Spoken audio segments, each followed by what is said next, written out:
자, 첫 번째 썰 한번 가보도록 하겠습니다. 시청자 질문이고 리 DPT님께서 질문을 주셨습니다. 저에게 질문을 주신 리 DPT님께 감사하다는 말씀 전해드리겠습니다. 질문 주셔서 정말 감사합니다. 붕어 형님, 계속 물가가 올라 먹고 살기 힘들어지는데 물가가 오르는 이유는 무엇이며 어떻게 대비해야 하나요? 지금 뭐 물가 장난 아니죠? 네. 장난 아니게 올랐습니다. 뭐 이게 여러분 모르는 사람 없을 거예요. 물가가. 그냥 물가가 어디서 올랐는지 여러분 아는 방법은 간단합니다. 여러분 장을 보시면 돼요.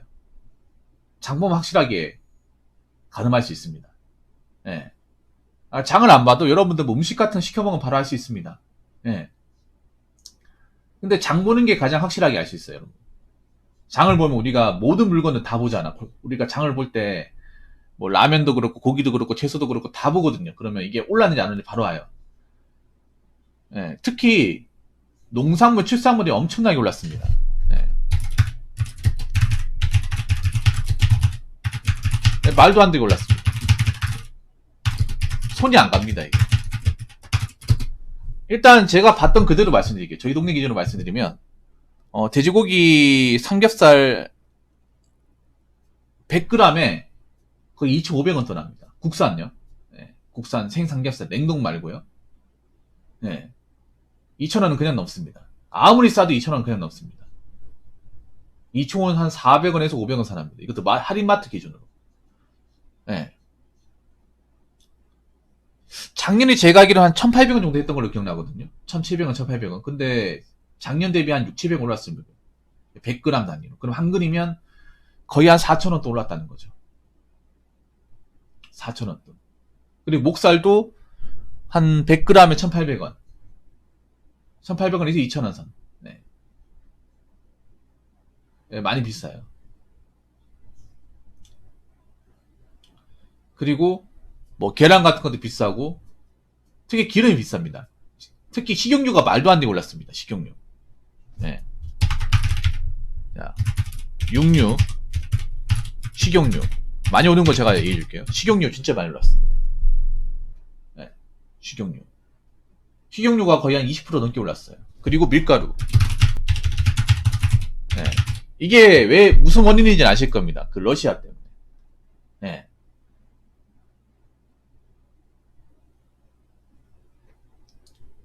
밀가루도 거의 한 30배 가까이 오른, 30배 난다. 30% 가까이 오른 것 같아요. 30배는 오바고요. 말이 안 되죠. 네. 원래 밀가루 가장 만만했는데, 밀가루 요즘에, 한 500g짜리? 예, 그런 것들이 제가 봤을 때 한 30% 오른 것 같아요. 예, 가스비도 오르고. 예. 이것저것 다 올랐습니다. 다 올랐어요. 안 오른 게 없어. 예. 근데 대표적으로 얘기하고 싶은 게 이런 게 올랐습니다. 예. 이거 딱 보면 알아요. 아, 진짜 많이 올랐구나. 또 우리나라가 또 웃긴 게, 물가가 한번 또 이렇게 한번 세게 올라가면, 안 내려가요. 아시죠, 여러분? 안 내려갑니다. 물가가 올랐기 때문에 지금 먹고 살기 상당히 힘들 거예요. 뭐 여러분 아시겠지만 물가 오르면 돈도 올라야 되는데, 그러니까 우리가 받는 급여도 올라야 되는데 급여는 그대로예요. 네. 급여는 그대로인데 물가는 많이 올랐습니다. 네. 급여는 크게 안 올랐는데 물가는 많이 오른 상황. 이게 물가가 오르게 되면 문제가 뭔지 아세요? 물가가 오르게 되면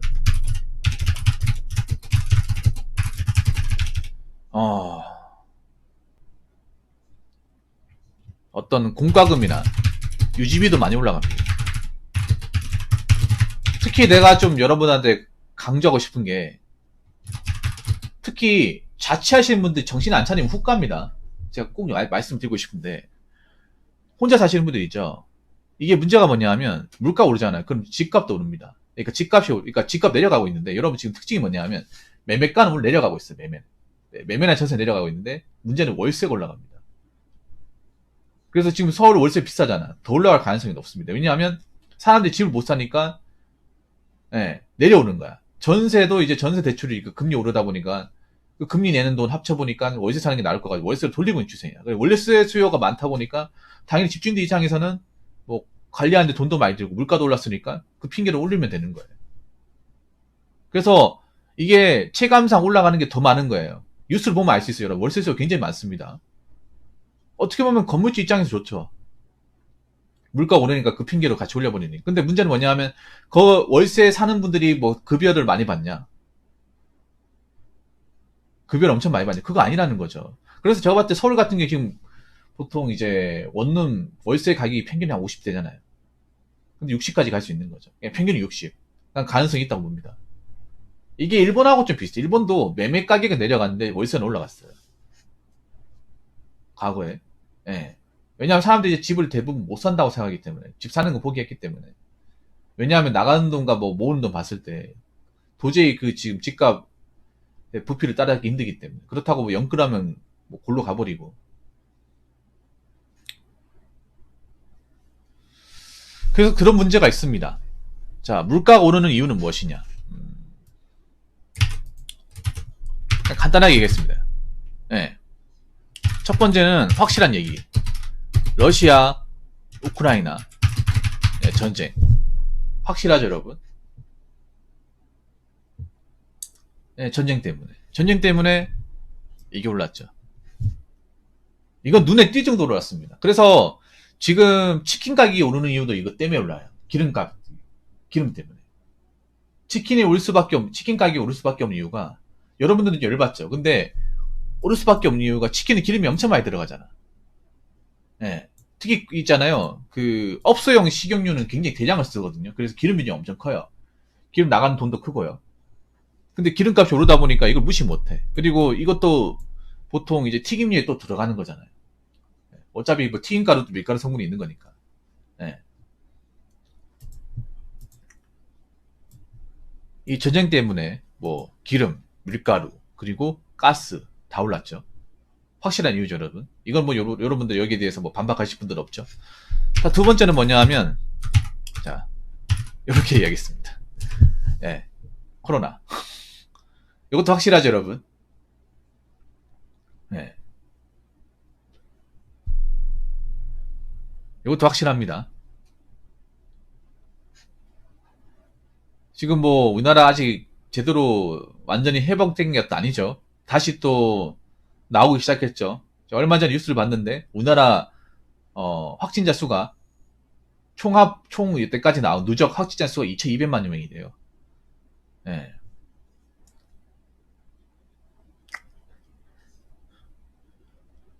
(2200만 명). 예.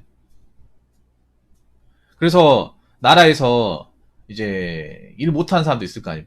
그 메로나 때문에 힘들어진 사람들, 그 사람들을 이제 도와주기 위해서 뭐 재난지원금이니 뭐 정착지원금이니 아니면 뭐 자영업자들 지원금이라 하면서 돈을 또 퍼줬잖아요. 우리나라 돈이 많은 게 아니고 돈을 퍼줬단 말이에요. 그럼 어떻게 되겠습니까? 그걸 또 걷어들여야 되잖아. 맞잖아요. 그럼 누구를 걷어들이겠어? 우리 같은 사람들도 걷어들이겠지. 여러분, 나라에 돈 받는 거 좋아하면 안 됩니다. 좋아하면 안 돼. 자, 그리고 세 번째는 뭐냐 하면 미국의 영향. 사실 우리나라도 심각한데 이 메로나로 가장 초타라고 생각되는 나라는 미국입니다. 미국. 우리나라도 심한데 미국은 뭐 장난 아닙니다, 여러분. 우리나라는 이렇게 생각합니다. 우리나라 경제는 미국한테 절대적 영향을 받습니다. 지금 금리 오르는 것도 미국의 영향이에요. 우리나라 경제의 대부분의 어떤 흐름과 현상들은 미국이 절대적 영향을 받습니다. 미국이 이 메로나로 초토화되다 보니까 미국이 그 정부에서 돈을 막 뿌리다시피 했거든요. 그러다 보니까 인플레이션이 굉장히 많이 왔어요. 미국도 지금 그 스태그플레이션이라고 하죠. 스태그네이션과 이제 인플레이션 합성어, 경기 불안과 물가 상승, 그러니까 이제 같이 오는 거예요. 예. 그 영향이 우리나라부터 온 거예요. 미국이 먼저 오고 우리나라한테 오고. 미국이 금리 올리면 우리나라 올리는 거야. 예. 지금 우리나라가 지금 스태그플레이션 왔거든요. 여러분 뉴스를 봤기 때문에 스태그플레이션 뭔지 아실 거예요. 예, 경기 불안과 물가 상승. 두 가지. 지금 같이 왔잖아요, 여러분. 경기도 안 좋고 물가는 올라가고.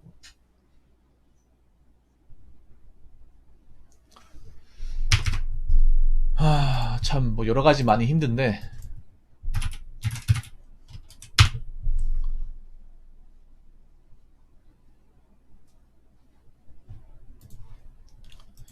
자, 그러면 어떻게 대비해야 되냐? 간단합니다. 간단해요. 간단 명료하게 설명드릴게요. 일단 첫 번째는 쓸데없는 돈 쓰면 안 됩니다. 쓸데없는 돈 쓰지 마세요. 네.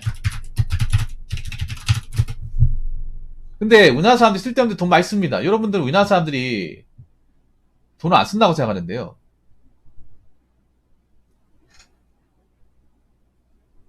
돈은 많이 써요. 특히 혼자 사시는 분들 돈 많이 씁니다.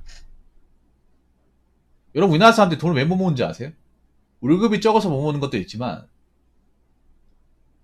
생각보다 돈을 많이 쓰기 때문에 돈을 못 모으는 거예요. 가장 간단하게 스마트폰 여러분 아끼려면 아낄 수 있지만 다 기본적으로 5G나 최신형 스마트폰 가지고 있죠. 그러면 데이터나 이제 할부금 내면 한 10만원 나온단 말이야. 근데 그 돈에 대해서 아깝다고 생각하는 사람 별로 없어요. 아까운 돈 아닙니까 여러분? 아끼려면 아낄 수 있는 돈인데 이 와중에도 그런 거 쓰는 사람도 많잖아. 없어도 막 할 거 하는 사람도 많잖아 여러분. 근데 지금 상태에서는 제가 봤을 때 없어도 할 거 하면 진짜 후달릴 겁니다. 많이 후달릴 거예요. 원래도 후달렸지만 앞으로 더 후달릴 겁니다. 메이저 랄리는 후달리지 않습니다. 저분은 예외입니다. 네, 그리고 두 번째는 아껴 써야 합니다. 네.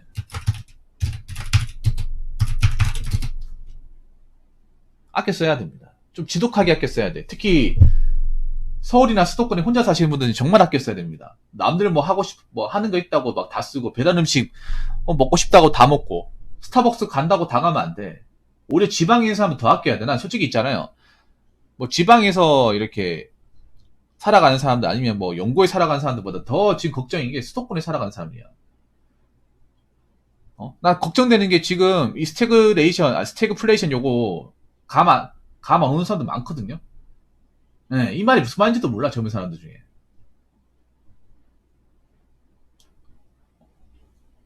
그래서 정신 못 차리는 사람들은 아마 경제적으로 굉장히 궁핍해지고 이걸 해결을 못하면 좀 심하게 얘기하면 고독사까지 갈 수 있는 거예요. 서울의 이 청년 고독사 문제 심각하거든요 여러분.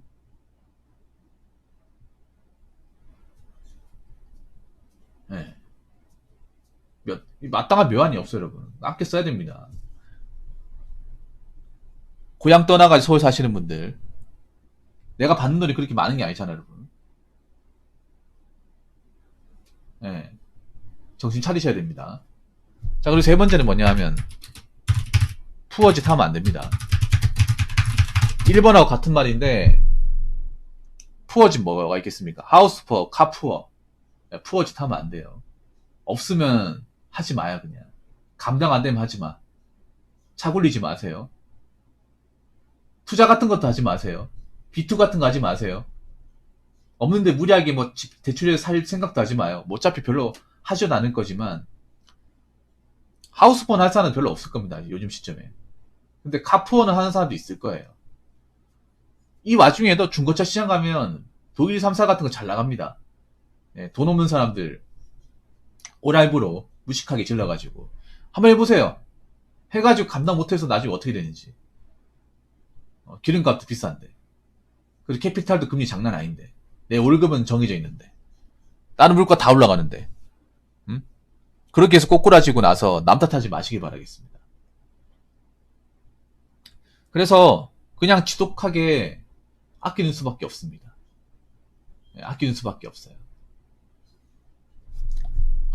그래서 이번 시간에는 제가 DPT님 질문에 대해서 한번 얘기해봤습니다. 뻔한 얘기입니다. 이거는 굉장히 뻔한 얘기인데 그렇다고 틀린 얘기도 아니잖아요 여러분. 그래서 앞으로 물가 계속 오를 겁니다. 이게 좀 가장 중요한 게 뭐냐 하면 이 물가 오르는 게 절대 여기서 끝나는 게 아니에요. 은행에서 금리를 한 4-5번 더 올린다고 했습니다. 이걸로 겁먹으면 안 돼요. 이제 시작입니다. 이제 시작. 이제 시작인데 벌써부터 걱정하면 안 됩니다. 지레 겁먹으면 안 돼요. 마음에 대비해야 됩니다. 이제 한 2단계 왔나? 그밖에 안 왔어요. 한 4-5단계 남았어 아직. 아니 더 남았어 훨씬 더. 네. 이걸로 끝나겠지 생각하면 안 됩니다. 앞으로 이런 스태그플레이션 좀 길게 갈 겁니다. 올해는 넘어가고 내년까지도 갈 거예요.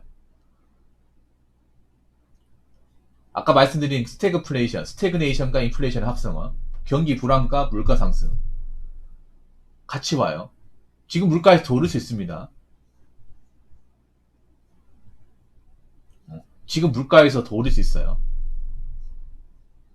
지금 감당 안 되잖아요. 나중에 가면 더 감당 안 됩니다. 그래서 능력이 안 되면 하지 마세요. 능력이 안 되면.